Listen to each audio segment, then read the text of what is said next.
D'abord, vous dites les textes disent, mais eux-mêmes n'ont jamais respecté leurs textes.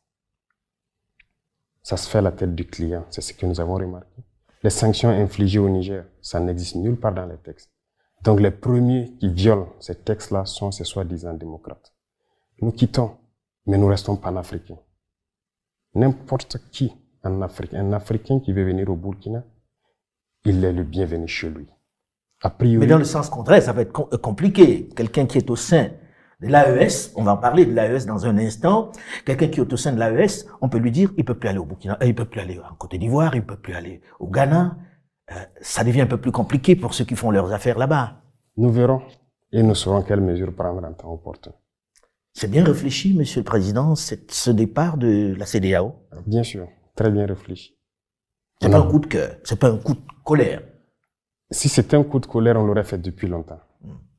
Je pense qu'on a pris le temps d'analyser la situation, de peser beaucoup de choses et enfin de décider.